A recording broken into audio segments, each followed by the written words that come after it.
Hello, hello. Yeah, that's working. There you go. Sick. Thank you for coming, everyone. Gather around, have a look. Don't be shy. I've got. I'm just gonna work my way through Modular Synth. I don't know how much anyone knows about it.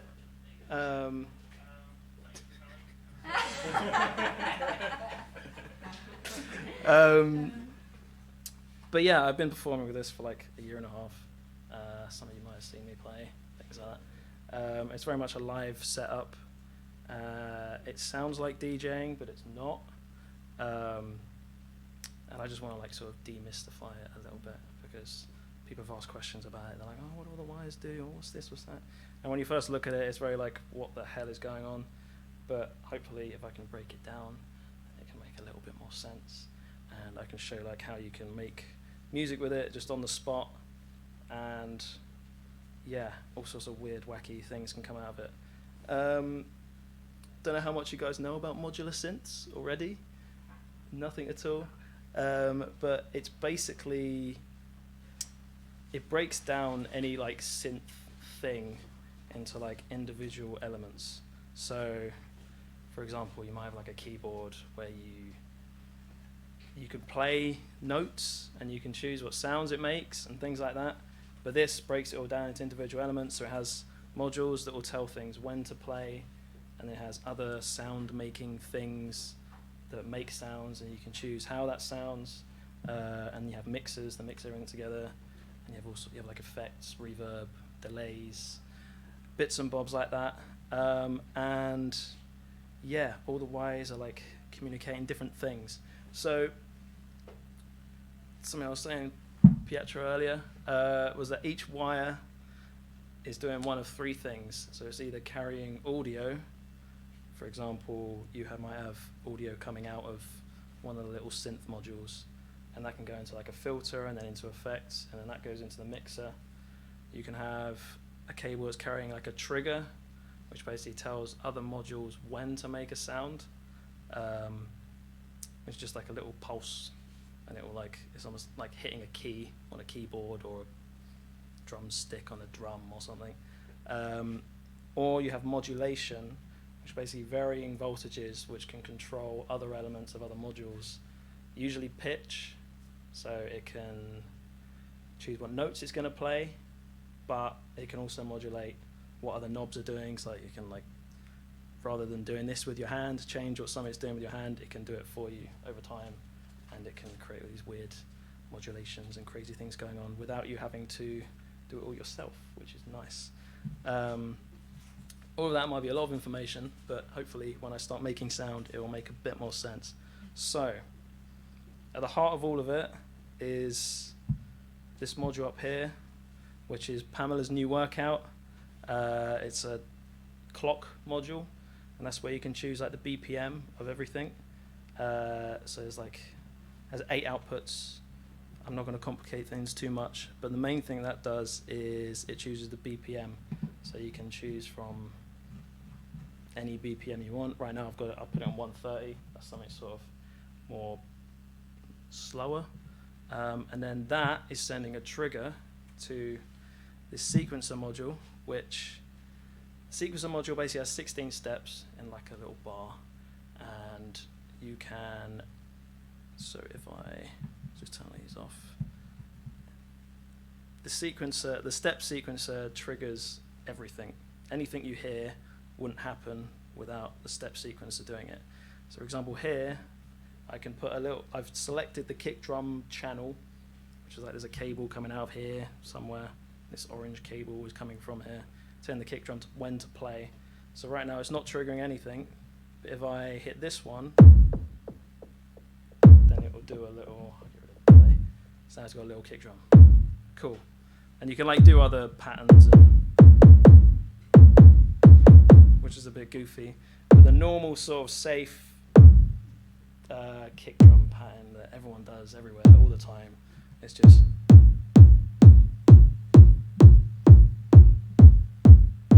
normal, fall to the floor, kick drum, starting to make music. That's like the simplest thing in the world, but it's at the heart of everything. And it's just this kick drum module here called the kick cane. which you can shape the kick drum however you want. So you can go to something really soft, and I don't know if there's feedback coming on the mic. I'm sure it's fine. But you can also make it like really sort of heavy if you want. We'll do something sort of soft at the moment. That's a little kick drum, but what you can also do with this module is per channel you can mute them. So there's like one setting where you can choose when it plays, but you can also choose to mute the channel, which is how you bring things in and out, and you can create suspense and things like that. So that's the kick drum. On, off, on, off. So really simple sort of boots and cats drum sequence that you can do is just, which we've all heard a million times. So you have the kick drum and then you have the hi-hat just in between each kick drum where you just do. So I have hi-hats on a different channel, which is just here. And then on the other side, sort of like just before it, in between them is the kick drum. And then you have a little groovy, you're starting to make music. And then the next thing to just, the hats are being triggered exactly the same as the kick drum is, except it's a sample coming out of this module. And I can choose which hi-hat I want to use. It's just a list of samples. Go with that one sounds kind of cool. And then either like a clap or a snare, you just do with every second kick drum. If I just unmute that channel, and you have a little groove, and that's like the heart of so much of what I do. And you can mix it up a bit if you want to do like different kick drum samples if you want, different kick drum sequences. But I'll stick to 4 to the floor most of the time because that's just so easy, it's so simple, and it often brings everything together. So now you have there's also like another clap sample that I have that I can trigger as well. And then I have like closed hats. And that's all just done triggering sounds. There's no notes being sequenced or anything like that. I'm not doing anything that crazy. It's just telling drums when to play. And that's just from this little clock module telling the step sequencer when to clock along. And then when you press the buttons, they light up, and then it triggers all the other modules to make sound. So you can use that same concept for the bass as well. So I have a little bass synth here, which you can like make it sound different ways and whatnot. It's like a little analog synth built in, so it's like a filter built in. There's like a decay, and you can wave shape it and things. You have different waveforms, but what I'm going to do is I'm just going to trigger it. Just I have to hit play. So right now it's doing exactly what the drum sounds were doing, which is where it's just being triggered. I've triggered it with more of a fast sequence. I could do it on the 4 to the floor, the same as the kick drum if I wanted to. It's the same as the kick drum, it's just as a bass sound instead. But if I just make it twice as often, just because, I don't know, it's easy. And you can shape it in different ways. There's like a little sub-oscillator, there's different waveforms, you can bring resonance in, but it doesn't do anything at the moment because it's just being triggered. It's just telling it when to play. But you can also tell it what note to play quite easily, because I have another module here which every time I'm telling the bass synth when to make a noise, I'm also telling this other little module down here, which I don't know if you guys can see. It might be easier if you like have a look. You can have a look. It's like 8 little knobs, and they have like a light next to them. And whenever I send a trigger, it goes to the next knob in the list, and it'll just keep going through them forever. Or you can reset it, but I won't confuse things with that. But basically, at the moment, all the knobs are just at 0. But if you turn one knob a little bit up, then the note that's being sent to this will be slightly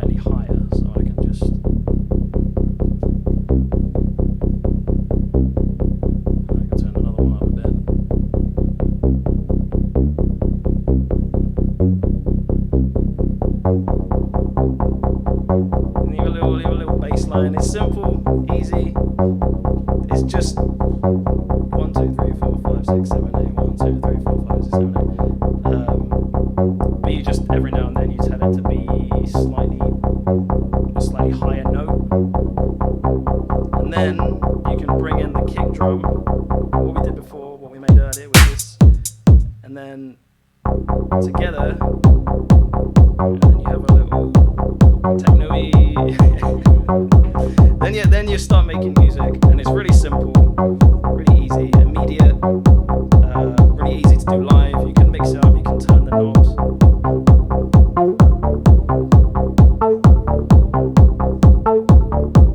you want to, you can change the sequence of when you're triggering the bass. So rather than just being 1, 2, 3, 4, 5, 6, 7, 8, you can do something a little more.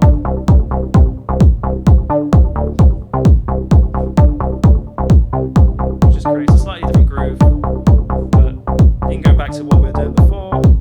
Really easy, simple. I have a few other things that I can do with the sound, but I'll just leave it really nice and simple at the moment. And then you bring the hats, and then the claps that we had earlier.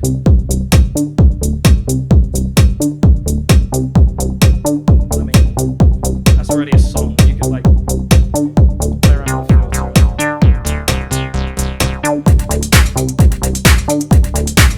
And you're already sort of. You can work your way through it. You can bring things in and out. Something I do a lot that's really useful is like to build suspense. You can like open the filter, and that sort of builds a little bit of suspense. It was all done by hand. Yeah, and you can just obviously you only have so many hands, but usually because you can like mute and unmute things, everything with the left hand. That's why I put this down here. The right hand, you can like build suspense or something, and then do some different sounds.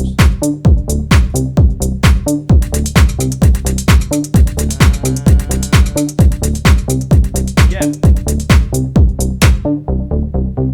we've got a little simple groove. We've got a simple little fun synthy, bassy, techno-y. You can go faster if you want. You can go slower. You can do different sort of drum patterns if you want. I don't know if you wanted to do something a bit more like.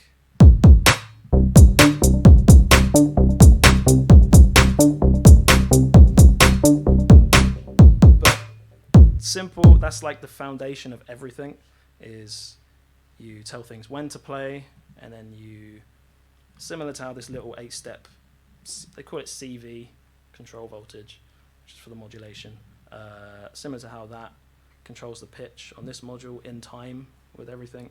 There are other modules that can do that, but not necessarily just controlling the pitch, it can control other things. So another voice that I have in the case is this thing called Platts, which is like quite a popular little module for people that know Modular. This little thing also makes sound, but it doesn't have a filter built in like the bass synth does. It just has. So right now it sounds kind of goofy, but you can. Let's put everything to. So you put everything. Like I have a module here that's very similar to the 8-step sequence of thing, but it has 4 outputs and it has 16 steps. So which hopefully that's not confusing. But what you can basically do is rather than turning a knob for each step, you can just randomize all the steps and you can send that to the pitch over here, which there's like a little button combination on this module where you hold down load and hit shred, and then there's a little bit goofy, a little bit weird. Exactly the same as the bass, but instead of individual putting it in, you're just randomizing and then seeing what comes out. I have another module here, which the bass and the lead sounds are both being run through. It's called Quantizer, that makes sure both modules are always playing the same notes, not necessarily at the same time, They have a scale, so there's a little mini 1-octave keyboard that you can like turn lights on and off, and it will make sure that the notes that are being sent to these two voice modules are always one of those notes. So it won't necessarily play any note possible. It will always be in key with each other, and that means that like kind of works. Sounds a bit weird, but the great thing about this is that once you put a bit of reverb in and you like tame it a little bit, it can become a bit more. So I have a little reverb module that I'm running it through.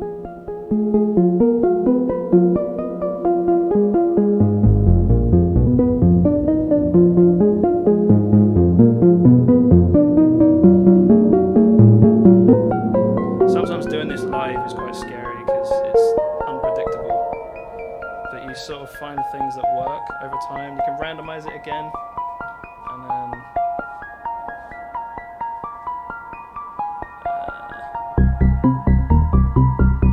kind of works. So this is a filter that this is running through, so if I put the cutoff really low, then it just cuts it all out. But if I put it up, then it like brings, if you know a low pass filter, it basically cuts off the high frequencies as you put it lower. And then you can bring in the kick drum again, and oh no, we're still doing that, there you go. And then it kind of, you start to have a little track, and you're like, and that's just randomization, telling things when to play, really simple sequences. It's doing the same thing, it's just playing 1, 2, 3, 4, 5, 6, 7, 8, the same as the basses. And you have a song, which is quite easy to do, but yeah, and that's kind of like the heart of what I do live. There's things that you can do where you like build suspense with bringing the reverb up.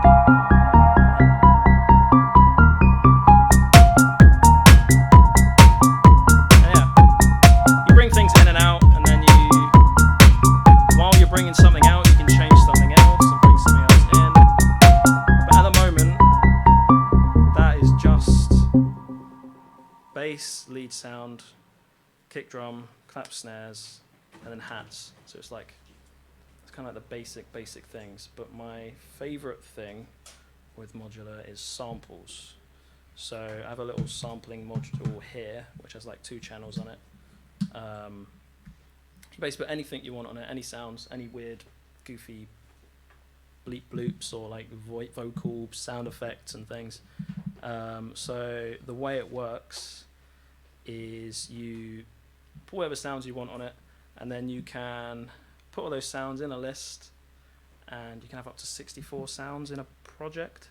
To put them on a list, and then that you save that as a project. So I have like a project saved here called like Random 1 or something. It's loads of random sounds I put in there, and in the list I have all of these.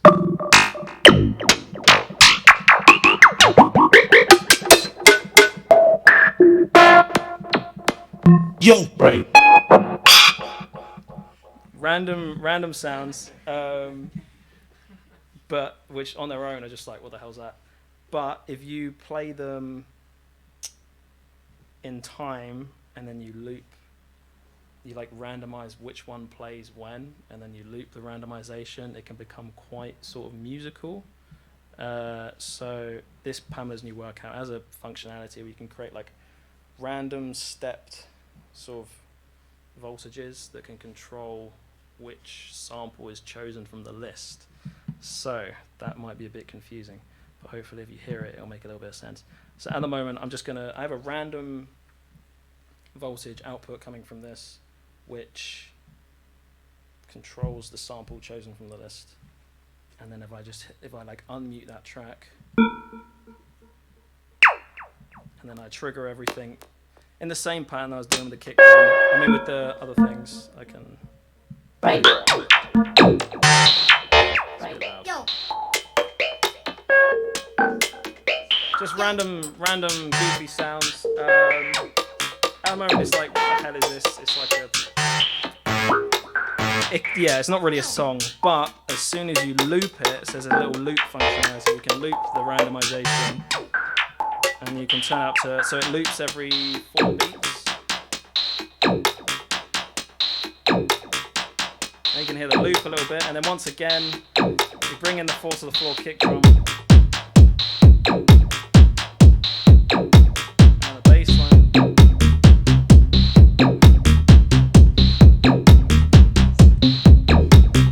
And it's kind of like it just sort of makes itself. You can kind of tame the randomization a bit. You can increase the length of the loop.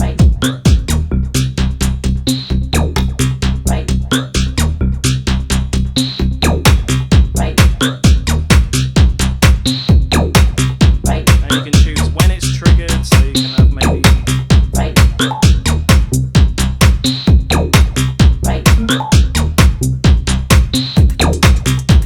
and then you have a song, and it kind of, it's so easy. I don't know. I think, yeah, it's not as crazy as it. I hope that makes sense. If anyone has any questions, please raise your hand. Do you have to randomize all of the inputs? Like, No. you choose the chords, or can you choose what notes? So you don't have to randomize anything. It's just for live. It's so much easier.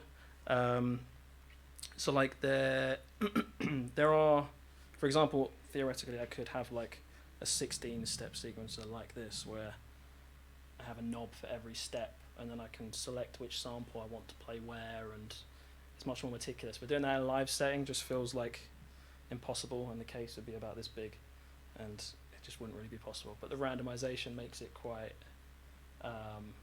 sort of immediate, and it sort of gives way to the sort of happy accidents sort of thing, where you can, maybe I wouldn't have necessarily done that myself, like deliberately, but when it does it for you, and then you hear it, and then you fine tune it, suddenly you're like, that sounds kind of cool, and it sounds like you made it, even though you kind of didn't. And you can, so there's something I have as well, something called an attenuator, that throughout being used for various things. It basically like controls the range of values that are being sent somewhere. So, for example, the best way to explain it is with the Platts, the synthy module thing. And if I turn the attenuator to 100%, then it plays a range of notes that are like quite wide range of notes. It goes like really high. But if I bring the attenuator down, it's a bit like putting your foot on a hose a little bit, and it sort of reduces the amount coming out. And they can sort of tame it a bit. That's just literally just the output of the CV sequencer or the note sequencer being sent through the attenuator and then out to the synth voice. And it just means that you can tame things a little bit. So I have the same thing being used for the modulation that's controlling which sample is used in the list. Right. Yeah. So if I put the attenuator to 0, I just play the same sample every time. If I bring up a little bit, it only play samples maybe in the first 10 samples in the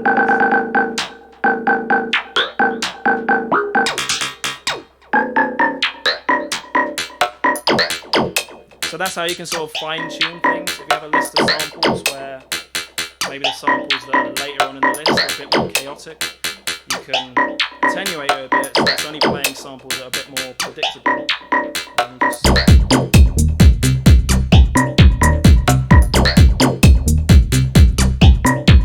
and then you can, there's 2 channels to this where you can load different samples into channel 2. I can pick a random one. It doesn't really matter which one I choose. Let's go with this one. So there are different ways of approaching the sort of sample selection. On channel 1 I have a lot of random things that sort of quite chaotic. I never know what's going to come out, but I've also made projects where all the sounds are quite similar, so it's a bit more predictable about what's actually going to happen. So this one is called Impact. It's a load of random samples I downloaded from like Splice, and they all sound, so if I turn the attenuator right down, sort of hitting a fence or something with a stick. But if you turn the attenuator up a little bit, then it'll start randomizing a bit more.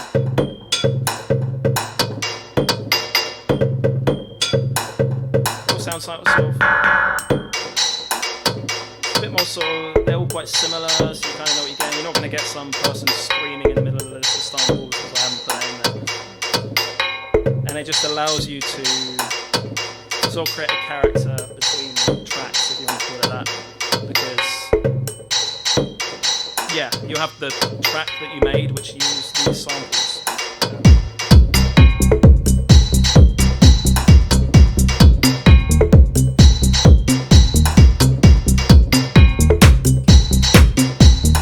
And then yeah, you can build the track from there. So for example, I had the other stuff going on in the other channel. Sometimes if you bring all the samples on both channels in at the same time, it can get a bit chaotic.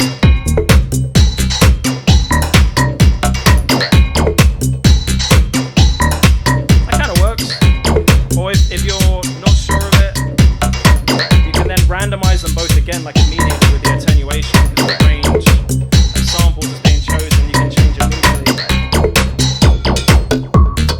And it just immediately changes the whole like character of everything. And you haven't changed when the sounds are being triggered, you're just changing which sounds are being triggered.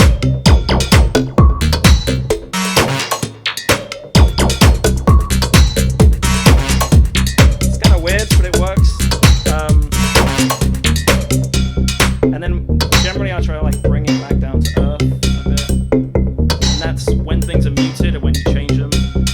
So like if I'm playing live, I'll be quickly like going through the list of projects that I've got, trying to pick another one that I think will sound good. There's one that I really like that never fails me, and it's like sort of choir sound effects. And because they're longer samples, I know I don't need to trigger them as often.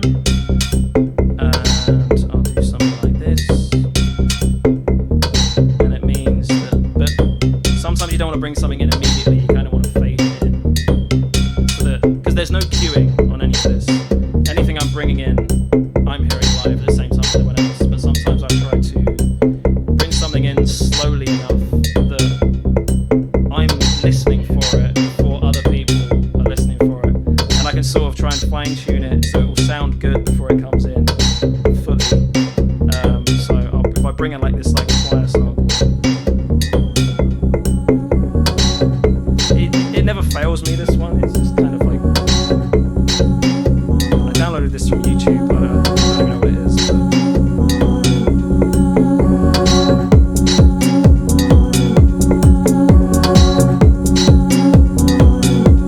And I did that all blind. You can change it a little bit.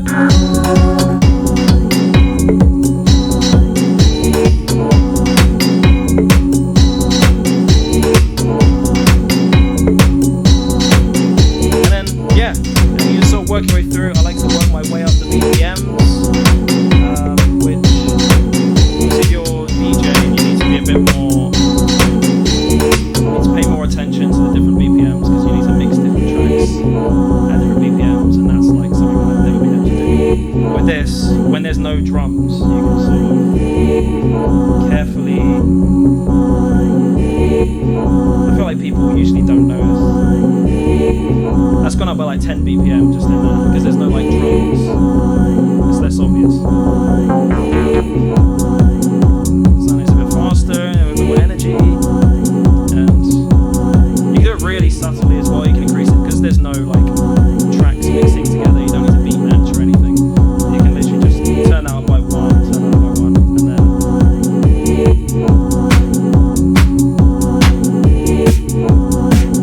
sometimes the claps and snares fail me. I need to like pick the samples a bit better. But yeah, you can do that, and then you like bring something else in a different channel, and you move between channels, and that creates a whole set somehow. What I also have, how much time do I have? Cool. Something called sidechain, which I'm sure if anyone does music, they know sidechain. but that basically allows you to like duck sounds in time with the kick drum. So I have bass synth running through the kick drum, and this kick drum is like a built-in sidechain, which basically, whenever there's a kick drum, the bass sound will sort of duck a little bit, and it just creates that sort of pumping effect. So this is the bass at the moment just playing. If I start triggering the kick drum, but I have the volume of the kick drum all the way down, and then I bring the sidechain up, you'll be able to hear what it's doing.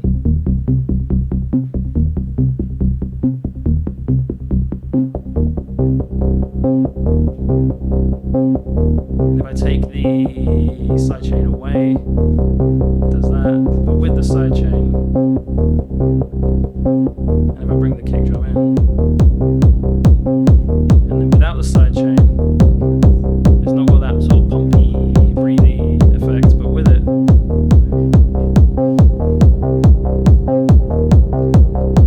I also have that for the lead sound over here. This weird. So okay, I'm gonna pick a sound on here that I know I like. It's a bit more ravery, sort of like this sort of detuned. I use that a lot. I like it.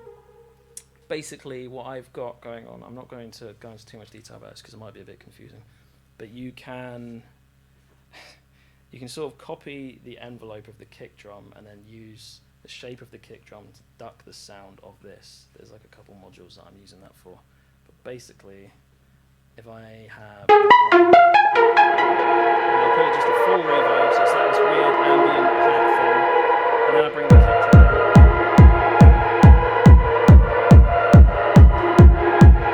It's doing the same thing, but just in a different way to how the kick drum module's doing it. It that sort of pumping.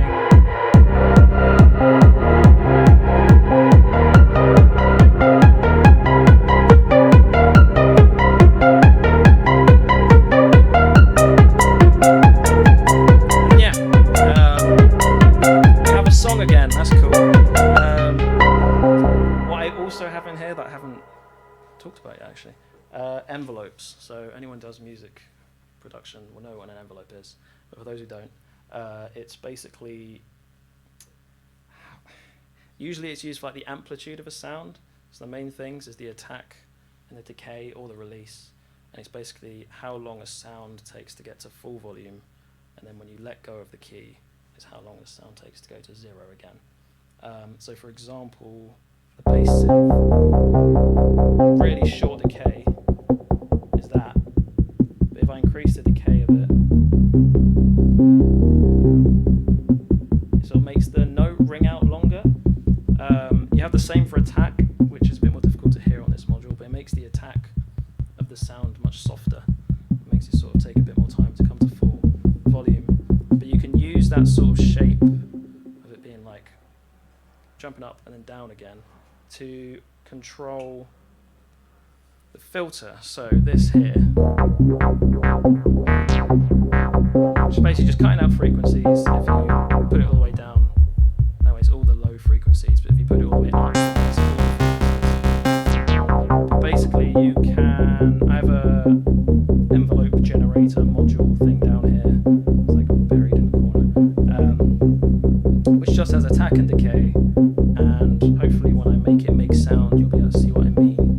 But when you trigger that, it sort of pings the filter, it makes it go pew, pew. And if I have an attenuator over here, like I was talking about with the foot on the hose, increase that a little bit. You can choose when you want to trigger the envelope, so you can.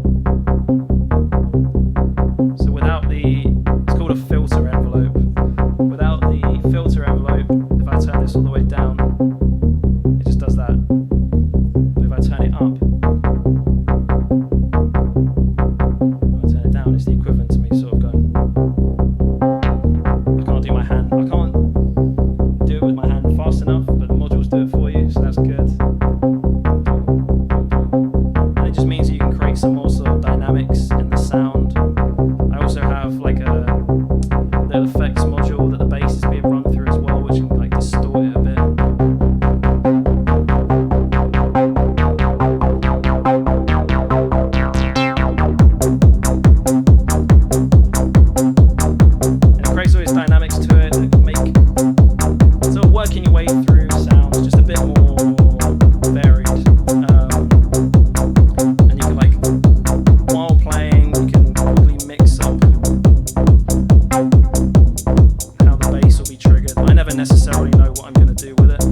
something a bit more breakbeat, like bring up the BPM. Depends what genre you're into, but do something a bit more.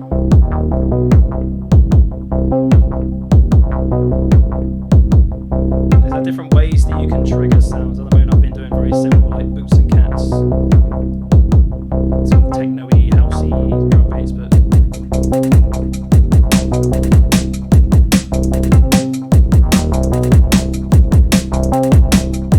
And that's just with like a bit of filter envelope, a bit of distortion, bass synth, kick drum, clap and snare, hats. But then you can then bring in the weird randomization of the samples again. There's one called Aliens on here because I don't know, I thought it'd sound cool. Bring that in and then bring it in slowly so that it doesn't like ruin the whole track immediately. Because if you bring it in and it's just like a bit too much. Whereas if you like fade it in, you like bring the kick drum out, bring that bit of suspense.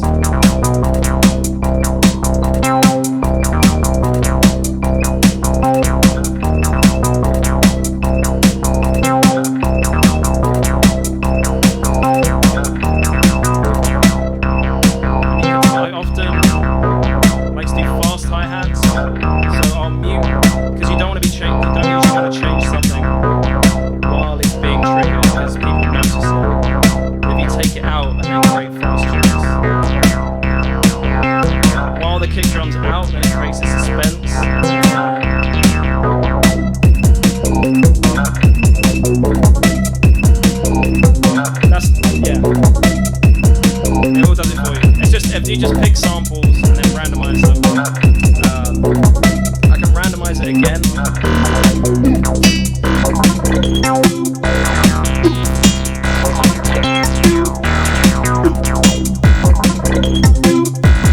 Sounds kind of cool.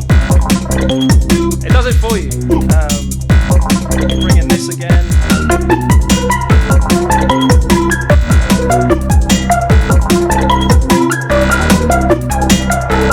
Bring it back to like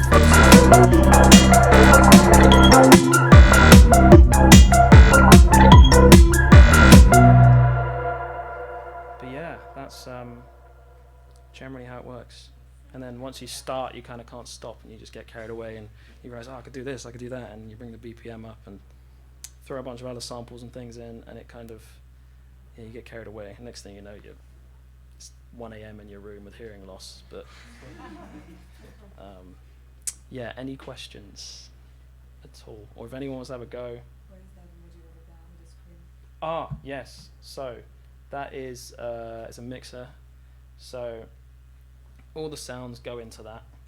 If that broke, I would be screwed. It's where I have some effects on it. So it has per track. So I have the kick drum going in there, claps, snares, hats, bass, lead synth, samples, everything's going in there. And I can like control the volumes of it. It has like EQ built in, which I think I'm using effectively. I don't really know. It has compression. I don't know how that works. It has effects. So something that I use it for a lot actually. The kick drum. Sometimes if you want to have a bit of a rumble, you can put a bit of delay on the kick drum, and it creates this like, it's like without the delay, just like that. But if you put a little bit of delay on it, so it makes it sort of techno. And you put a bit of reverb on it, and it creates that, does that, and it has that per channel. But also has a little SD card on it, so I can like record straight onto the SD card whenever I want, which is very cool. So like,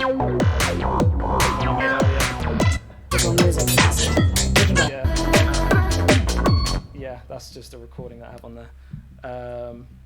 It's touchscreen as well, which is kind of cool. Not that that really helps much, it has knobs. Yeah. Anything else? Any other questions? How do you decide which modules to put in? It seems like there's endless variety, and it's like kind of space limited. Yeah, it's a journey. I'll tell you that. So the first two I started off with were these two, because these two together, this can send that triggers, it can tell it like what notes to play. Those two together you can make sound and you can make weird modulated beat boops. But over time I realized that I wanted to have like a whole case that had everything in it, drums, samples, bass, everything. The idea of just bringing a whole case that just you can plonk down and play is quite appealing. But then it depends what you want to do with it. So like my approach has been very live orientated. So this module down here with the step sequencer is so like immediate that it's perfect for live. Whereas there are other modules you can get which are maybe not live orientated. So I know there's a lot of people that use modular in the studio where they have all sorts of voices and sounds and ways of modulating those voices and sounds. They have this crazy setup just to get one sound out, but that's what they want to use it for. And that's what they get out of it. Whereas for me, I don't modulate, I don't create many of my own sounds. Like this module here, it just does its thing and then I use it because I'm doing it more immediate live. But there's a website called Modular Grid, which has like every module ever on there. And so like sometimes I'm bored at work, I'll just be scrolling through like, oh, I could get that. And then you realize there's so many different options. Like this kick drum module I might take out at some point, put a different kick drum in. Certain modules I have no intention of getting rid of. There's so many different ways of approaching as well. This little sequencer down here. There are other ones that, there's one I was looking at recently where you can, has like 8 knobs on it, so you can actually choose what each step is doing, but it has 2 outputs, so it's like a trade-off. So is this one, you have less control of it, but it has 4 outputs, and so if I took this out and put the other module in, I'd have less space, and I'd have to think about what I'd get rid of, like what I want to sacrifice. There's a lot of like limitations, breeds creativity sort of things that come into it. Yeah. Could you have a massive case? Oh yeah. There are people that have like walls that are like insane, but that costs like a house. So I'm not going to do that. I quite like it all being here. Now it's very much at a point where if there's something that I want, I have to take something out. But it's never really done. There's always something else I want to get. I'm not even using this thing down here. I want to get rid of that. Yeah, I also have this little thing that like which makes weird modulated sounds.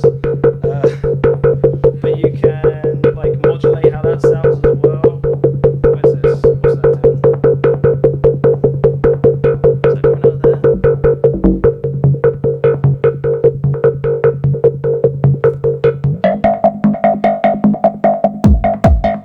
That's cool. But yeah, that I don't use that much. It's sort of a weird percussive module. I thought it'd be cool to use live, to have another sound that I can sort of shape.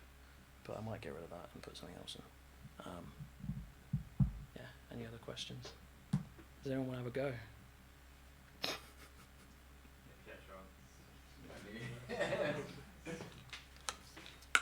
Yeah, I'll play after this as well. But like, you guys are welcome to come over and have a little noodle. I don't want it to be too like, I'm playing, you know.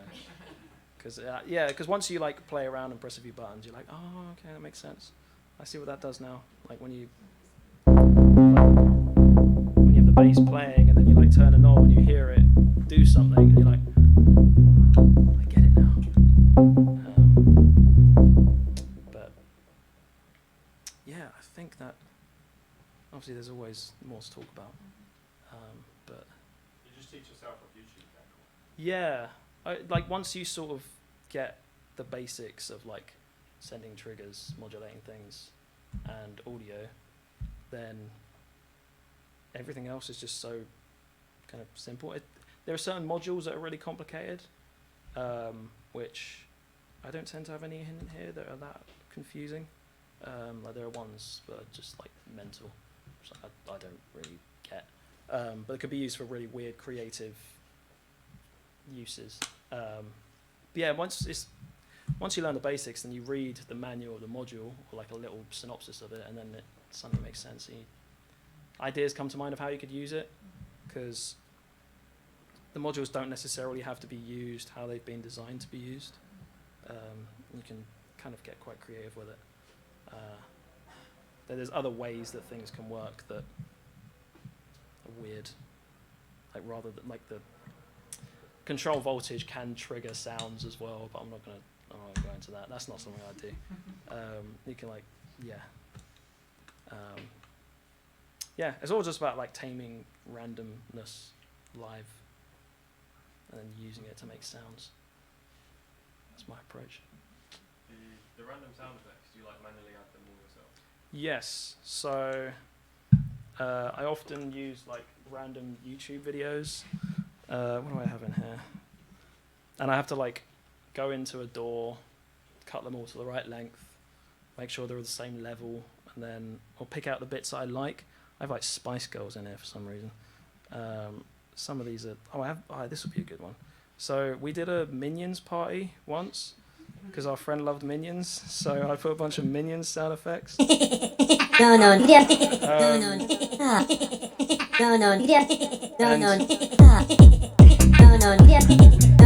It works. You can use anything. You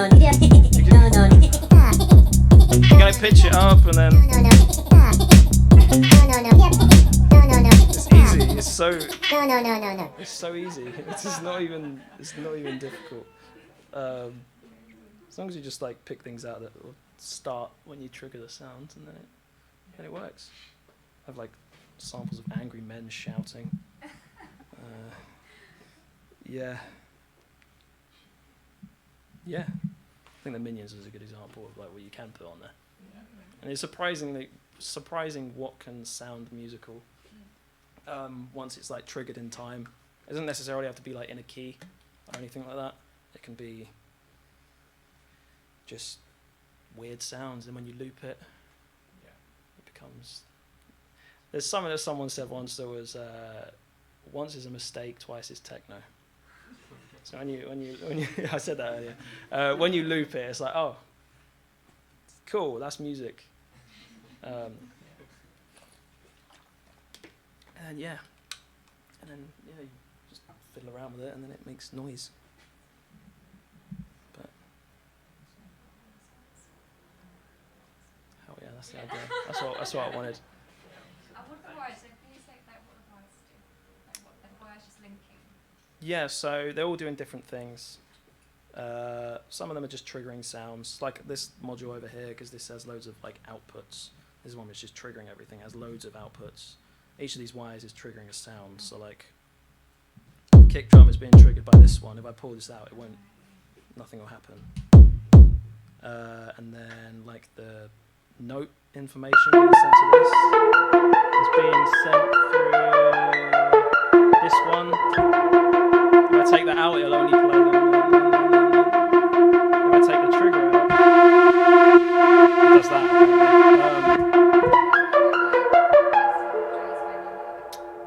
Sometimes, if like I'm sort of changing where I want to send modulation.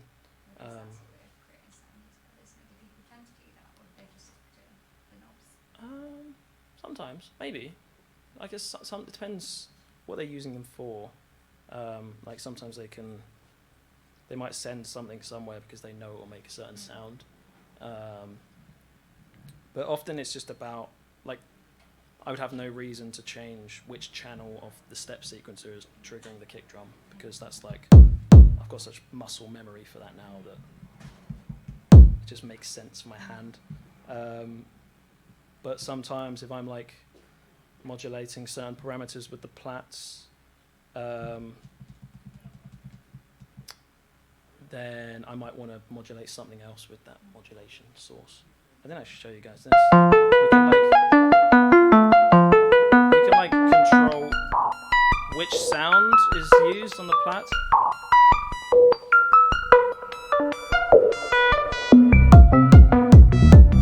It's all random. You can like randomize it again. But then I might want to like send that modulation like over to this weird module over here, and then start doing some weird stuff. I'm not going to do that.